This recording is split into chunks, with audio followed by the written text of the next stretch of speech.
All right, let's dive right in. What happens when the raw, brute force of a king goes head-to-head with a secret that can literally see the future? We're about to get into a story that, it starts with just a simple flash of anger, but it ends up asking some really deep questions about what knowledge is, what power is, and who actually gets to have it. So let me ask you this right off the bat. What would you rather have? The kind of power you can see and touch, armies, castles, the whole deal?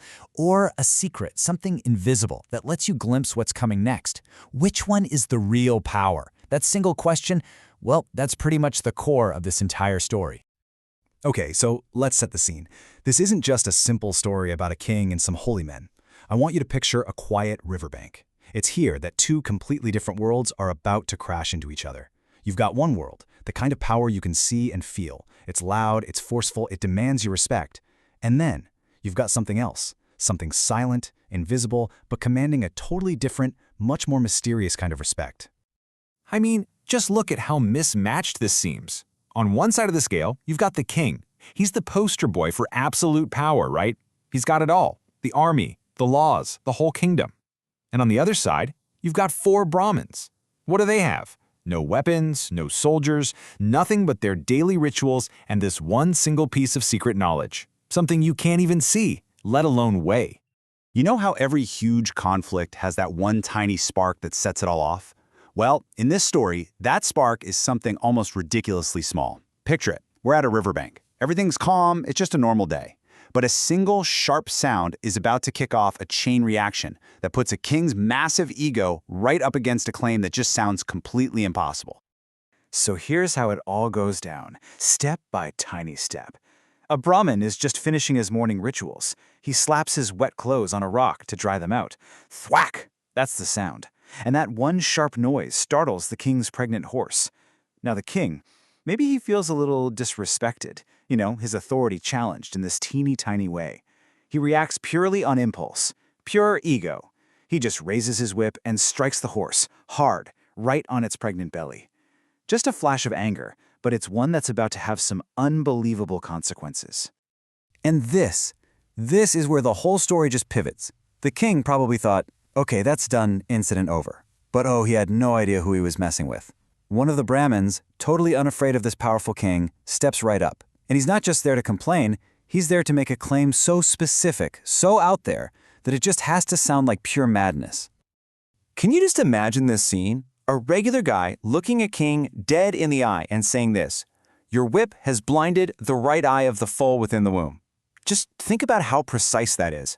He doesn't just say, "Hey, you hurt the foal." No, he says, "You blinded its right eye." This isn't some vague prophecy or a curse. He's stating it as a fact about something nobody on earth could possibly see. So how does the king react? Well, it's pretty much what you'd expect from a powerful person when they're faced with something they just don't get and can't control. Does he ask questions? Nope.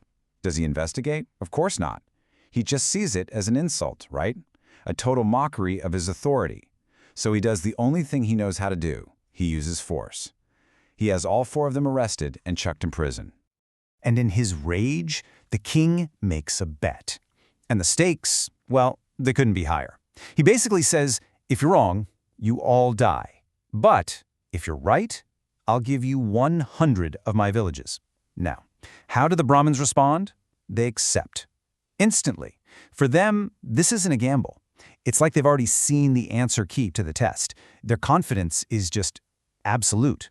So now, everything, and I mean everything, comes down to the birth of this one little foal. You've got the Brahmins waiting calmly in their cell, and you've got the king and his whole court just waiting. This is it, the final showdown. Is it going to be brute force and ego that wins the day, or is this invisible, secret knowledge about to prove itself as the real truth? So time passes. The mare goes into labor. The whole kingdom is basically holding its breath. A new life is coming into the world, and that life holds the answer to a life or death bet. So, what's it going to be? The prophecy was true. The foal is born, and its right eye is blind. In that one single moment, everything changes. The king's disbelief, his anger, his massive ego, it all just crumbles. The impossible has just become the undeniable truth, right there in front of him.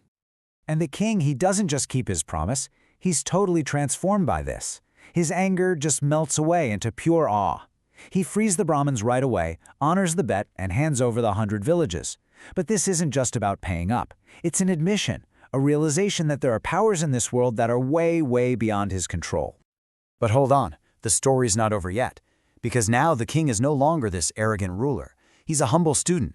He just has to know, how? How on earth did they do that? So he goes to them, respectfully, and asks them to please reveal the secret behind their unbelievable knowledge. And this is where the curtain finally gets pulled back. Okay, so the first thing the Brahmin does is establish who he is. He says, "We are Aditya Bhatt Brahmins of the Bharadwaj Gotra from Kashimat." Now you might hear that and think, okay, it's just an address, but it's so much more than that. What he's really doing is claiming a specific lineage, a whole tradition. He's saying, look, this isn't some magic trick I came up with. This is an ancient inheritance, something passed down through my family for generations. And then he gives it a name, Shiva Swarodaya Vidya, the science of breath. And he's clear, this isn't magic, it's a science, a really subtle science, based on observing how your breath flows. Is it coming more from your left nostril or your right? The idea here is that this simple flow is tied into the huge rhythms of the entire universe, kind of like the tides. So if you can understand your own breath, you can start to understand those cosmic currents and see the signs of what's about to happen. I mean, that's already a huge revelation, right? But what the Brahmin says next, this might just be the most shocking and honestly the most interesting part of this whole story, because it completely flies in the face of how we think about knowledge today. He looks at the king and says, "This knowledge is our inheritance. We can't teach it to others. It will pass to our children through our lineage." Just let that sink in for a second. He's saying this isn't something you can sign up for a class to learn. It's not in a textbook. It's treated almost like a family secret, something that's passed down exclusively from one generation to the next and only within their bloodline. And this really breaks down the two completely different ways of looking at this. Back then, the perspective was basically closed source. The goal was probably to keep the knowledge pure, to stop it from being misused. The power was in keeping it exclusive. But our modern world, we're all about open source. We believe in democratization and making sure everyone has access. For us, power comes from sharing knowledge, not hoarding. So this ancient story leaves us with a really modern problem, doesn't it?